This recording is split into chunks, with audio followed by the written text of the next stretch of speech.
Hello everyone and welcome back to my channel. If you don't know who I am, hello, my name is Lewis and this is my theatre YouTube channel. I say it's theatre because that's all I really talk about.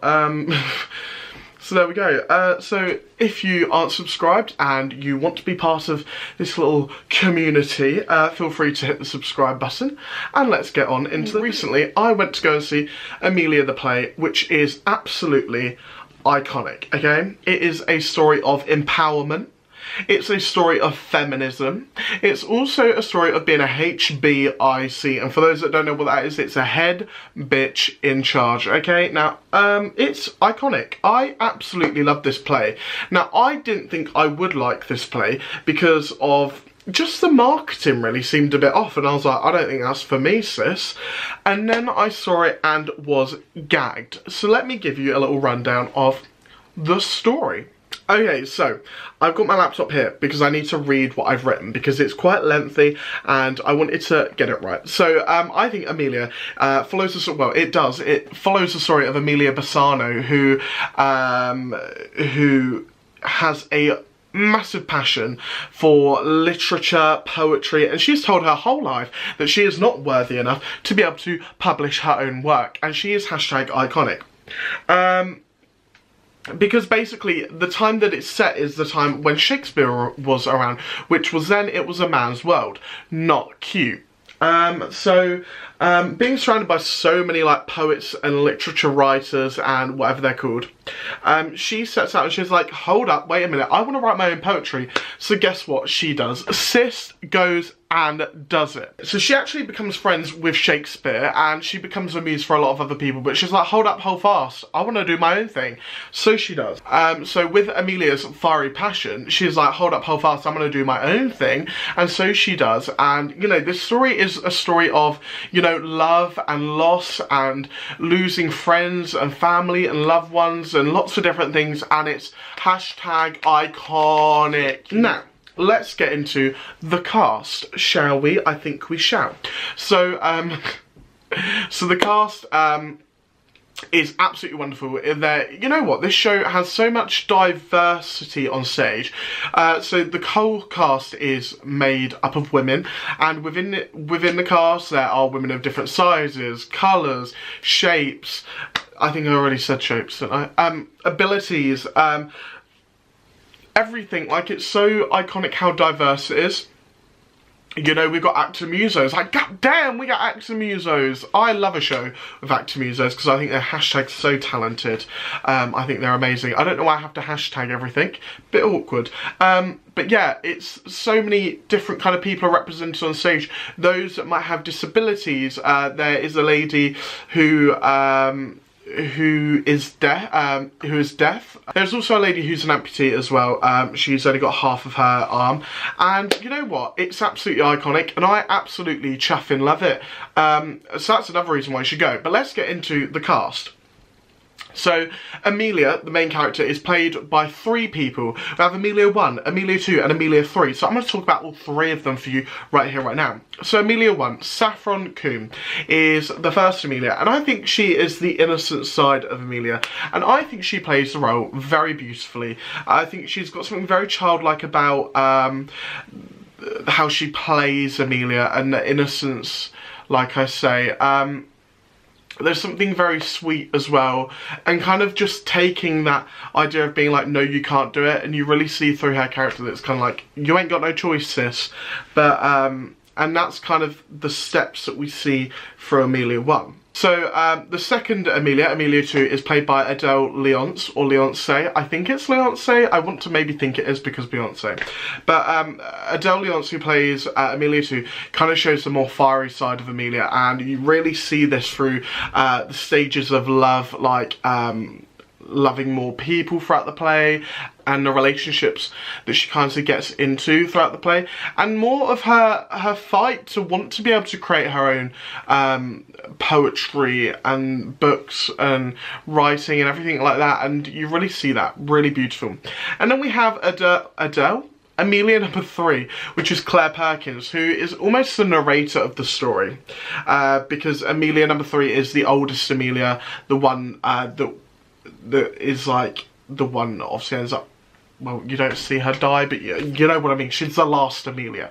And she narrates the whole story and takes you through this journey, has a very goddamn empowering monologue at the end, which had my jaw on the floor, like, shook. What I've got written here is that this Emilia is kind of done with everyone's BS and has learnt the more valuable lessons and really taken that into consideration as to why she believes the things that she does. Claire Perkins plays this role impeccably. If she does not get nommed for an Olivier circa 2020, I think I'm talking rubbish, I don't know if that's English, but if she does not get nommed for the Oliviers next year, I am going to be angry. Now, I will be so mad. The next person I want to talk about is the character Alfonso, played by Amanda Wilkin. Now, Amanda Wilkin, I've seen in The Grinning Man and thought she was hilarious, and then she popped up in Mamma Mia 2, Here We Go Again. Kind of shook. And she is hilarious. Now, she was funny in Grinning Man, and now she's absolutely hilarious in this as well. But there's so many more layers to the character of Alfonso, which I'm not going to spoil for you. I feel like you have to go and see it. I've got some like little theories as to why the character's layers are like they are, but go check it out. Just Amanda Wilkin, absolute standout. Another person I would like to talk about as well is the character Eve, played by Jackie Clune. Now, Eve is so hilarious. Jackie Clune plays about 3 other characters as well. There's a lot of multi-rolling within the show, but Jackie Clune specifically, her character Eve is so hilarious, and the way that it's been written is to make out that Eve isn't smart at all, and that she's just this funny character, and that she's not got anything going for her, and then she pipes up with this poetry, and like even like talking about it gives me like goosebumps, and like she's just so smart, and like she just wants so much more for women, and it's just absolutely beautiful. And I think it's, and Jackie Clune I think is incredible in this play, just absolutely incredible, and I'm definitely going to be following her more of her career. Just iconic, really funny, really enjoyed her performance. So let's move on to the creative team. So the writer is Morgan Lloyd Malcolm, who is the writer, and I think the writing is incredible. So not only is it set in Shakespeare time, but it's actually written in modern day English, and I think that's what makes the play work so well. For myself, I kind of find that the old kind of language is a bit boring, but I think this just brings a whole new life to that time period and just brings so much more excitement to the piece as well, because I think there's so much more language that can be used in modern English that kind of can show the anger, I think, maybe, potentially. But the writing is amazing. It's not only hilarious, it's empowering. It makes you feel sad, it makes you feel happy, it makes you excited. It honestly is incredible. Absolutely incredible. And like I said, if it's not up there for an Olivier, I swear to the Lord above, something will crack off. Something will crack off. So the director is Nicole Charles. The direction is absolutely fabulous. Now the direction takes like, it's phenomenal. I've not seen something quite like it. Like this, it's just the use of space is beautiful, and the way that they kind of, they use the audience, they use the boxes, they use the dress circle, the stools, and they use every part of that theatre to the best of its ability, and I think it's absolutely beautiful. And also the way they use space to kind of show the relationships between characters, amazing, and just phenomenal. I love it. I think it's heckin' beautiful. Now we're going to move on to the movement and choreography, which is done by Anna Morrissey. Now there is some really cute choreography in this show and very cute movement.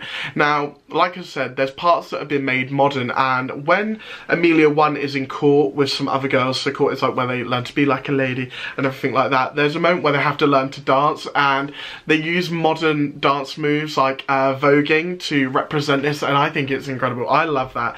Of being part of the LGBT community with my little rainbows on today. I love a bit of voguing. I think it's beautiful and it's so expressive, and I think that's a cool way to involve it into the piece.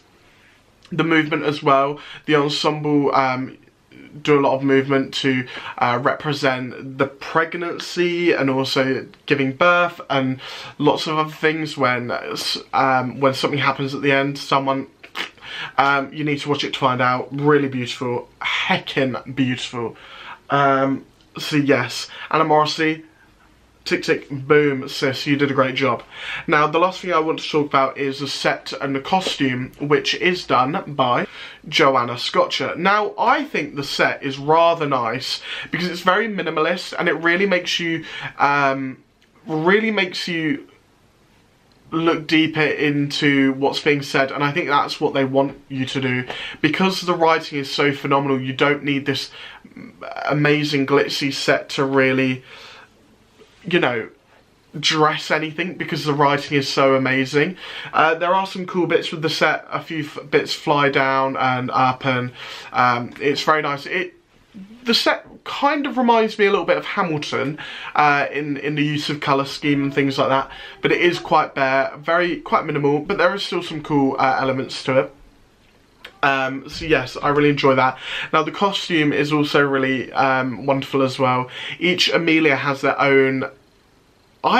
Now when I saw it, I thought it was to show kind of her getting older and growing into this woman who is empowering and excellent, but it's also to do with the story as well, that you see the use of costume to show the kind of status and things like that, and I think the costume's amazing. Now like I said, the women play the men in this show as well, so that the way that they've used the men's clothing on the women as well is incredible, and I just absolutely love it.